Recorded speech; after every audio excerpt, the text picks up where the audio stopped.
அமைச்சர் வந்தாருங்க சார் இன்னைக்கு. சாப்பாடு வந்து நீங்க சாப்பிட்ற சாப்பாடே செஞ்சு வைங்க, நான் சாப்பிட்டு போறேன் அப்படின்னாரு. கடையில இருந்து வந்து தண்ணி கூட வாங்கி கொடுக்க கூடாது அப்படின்னாரு.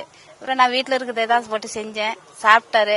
நல்லா இருக்கு, நல்லா இருக்கு, நல்லா சாப்பிட்டேன், திருப்தியா இருக்கு அப்படின்ட்டு போனாரு. சாப்பாடு, சாம்பார், ரசம், தயிர், 2 வகை பொரியல். நல்லா இருக்கு. சாப்பாடு வந்து இங்க வந்து நான் சாப்பிட்டது நல்லா இருக்குது, சந்தோஷமா இருக்கு. எங்க வீட்டுக்கு வந்தது பத்தி நான் பெருமைப்படுறேன். பேசுறேங்க. எதா இருந்தாலும் பாத்துக்கிறோமா, படிக்க வைங்க அப்படின்னு இருக்காங்க. எனக்கு வந்து ஒரு பையன் 3 பொண்ணுங்க. 2வது பொண்ணும் இந்த சின்ன பொண்ணும் வந்து நீ நல்லா படிக்க வச்சு சென்னை அனுப்பிச்சு விடுங்க, நான் பாத்துக்கிறேன், நல்லா காலேஜை பார்த்து அனுப்பிச்சு விட சேர்த்து விட்டுறேன் அப்படின்னு சொல்லியிருக்கு.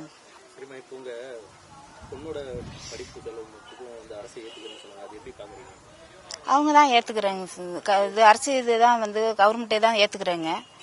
முன்ன வந்து அந்த ஆட்சி இருந்ததுனால அவங்க கட்டினாங்க, மேல இவங்க தான் கட்டுவாங்க. இவங்க தான் 5 வருஷத்துக்கு மேல பாப்பா படிப்பு செலவு அவங்க தான் ஏத்துப்பாங்க.